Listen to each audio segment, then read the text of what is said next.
Okay, so like picture this.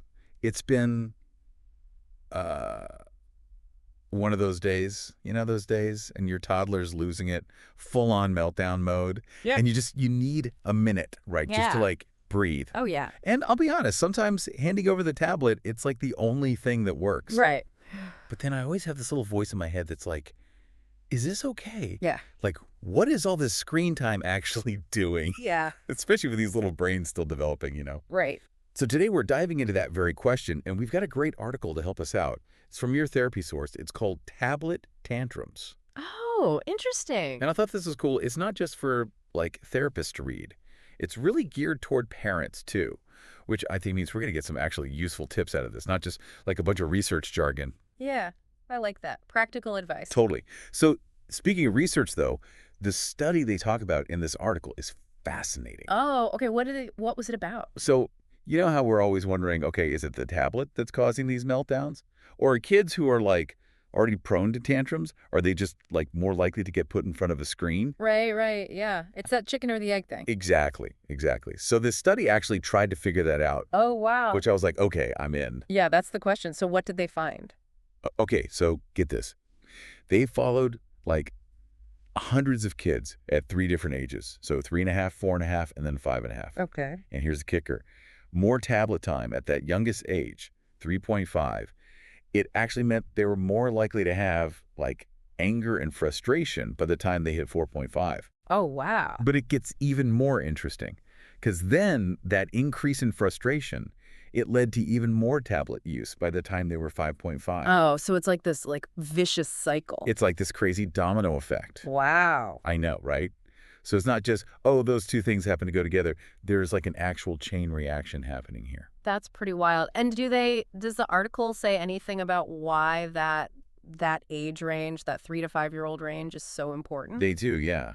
And it has to do with the fact that that's like prime time for kids to be developing their emotional regulation skills. Okay, that makes sense. Right. So like learning how to deal with all those like big feelings. Right, right. The frustration, the anger, the disappointment, all that. Yeah, all of that.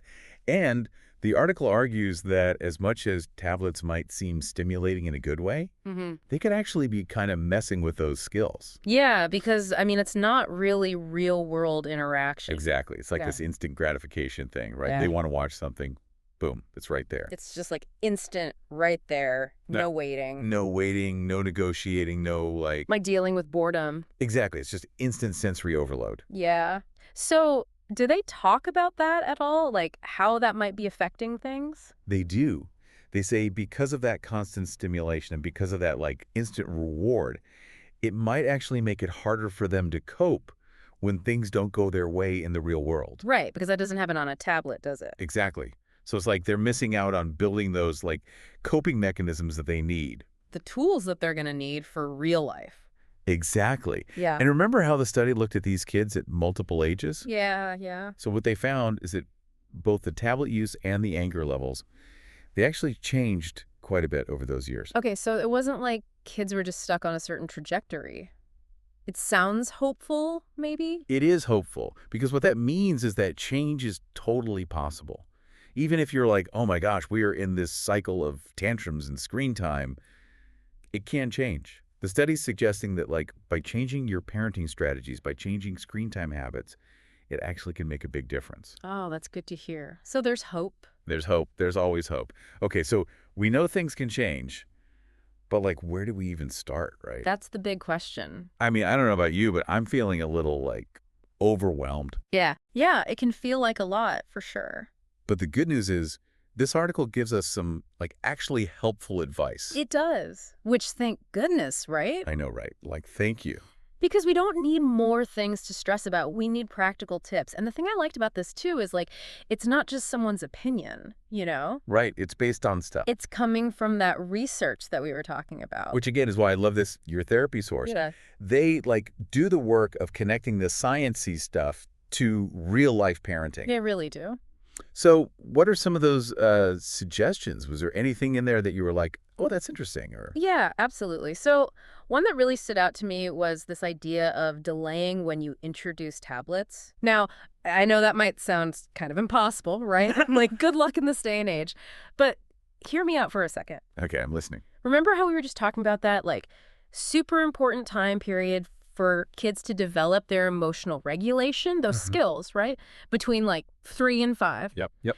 So if you can delay that tablet exposure, at least for a little while, it lets those skills like really blossom because they're not getting like interrupted by that instant gratification, the constant stimulation of a screen. It's like you're giving them that solid base before you kind of throw in this whole other like set of challenges. Exactly. And I think it's important to say it's not about like never letting them watch anything ever. Right. It's just about being thoughtful, being mindful. Like, when does it make sense to introduce this? How are we going to do it? Yeah, totally. Okay. So there was one in here that I got to ask you about, and I'm a little scared too, honestly. Oh, no. What is it?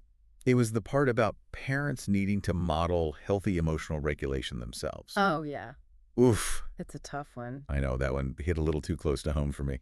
Well, and it makes sense, though, right? Because kids, they learn so much by watching us. Even when we think they're not paying attention, they're absorbing everything. We're like little sponges. Exactly. They see how we deal with stress, how we react to frustration, even just like how we handle being bored. And so if we're constantly like glued to our own devices, what message does that send, right? Totally. And it's like, what is that saying? Do as I say, not as I do. Right. Like, it doesn't really work that way, does it? Not with this. Our actions, they speak so much louder. Way louder.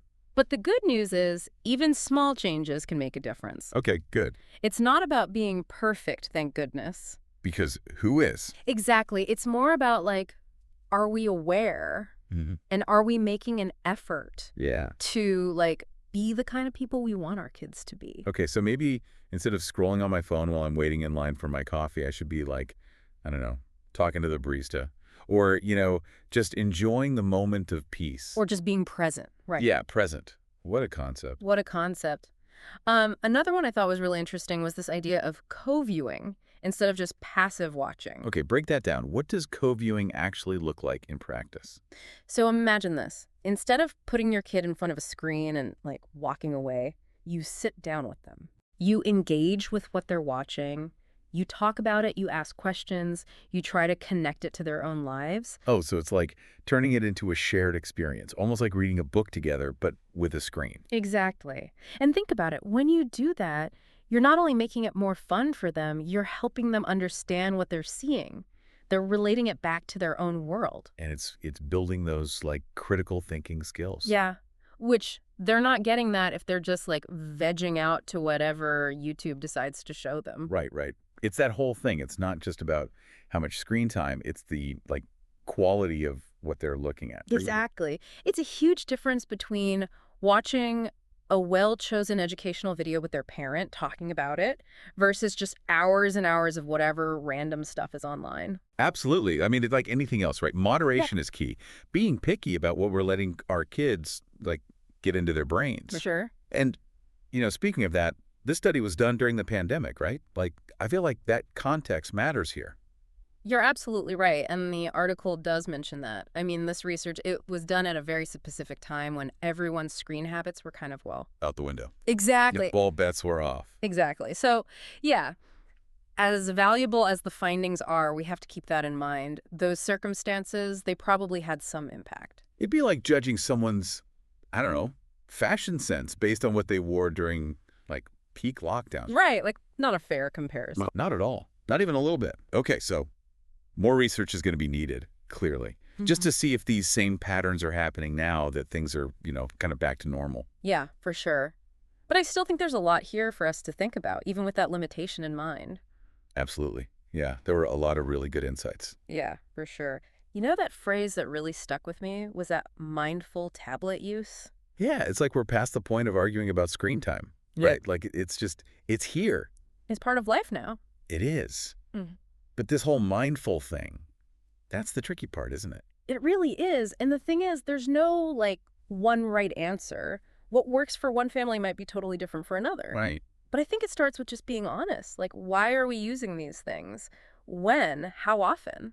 For ourselves and our kids. Yep. So we're not saying, like, throw out all the tablets, never watch anything ever again. It's more about, like, finding that balance. Like, how can we make this work? Exactly. Yeah. And like you said, it's going to look different for everyone, right? It has to. Everyone's got different values, different lifestyles, kids with different needs. Yeah, for sure. It's Yeah. about like being intentional. Right, exactly. Setting some boundaries, making some choices about how this is going to work. And let's be real, this isn't just a kid thing, is it? Not at all. Like we could all use a little more mindfulness around our devices. Hmm. I know I catch myself scrolling way more than I should. Oh, all the time. Right. It's like a reflex. It is. We're all living in this digital world now. Parents, non-parents, everyone. Yep. We all need this. We do. This research, it applies to everybody. We're all just figuring it out as we go. We are all works in progress Big time. But yeah, that's the goal, right? To not let the technology run the show. to make it work for us. Exactly. You know, I got to say, when we first decided to do this whole deep dive on tablet tantrums, I was a little worried, like, ugh, this is going to be depressing. Yeah, I get that. But I'm feeling kind of good about it. You do. Because it's not about being perfect, Yeah, right? It's just about, like, paying attention, being thoughtful, Yeah. and having the guts to actually make it change if we need to. And we all have that power, right? Parents, non-parents, everyone. We do. We have the power. So, as we wrap up our deep dive here, big question.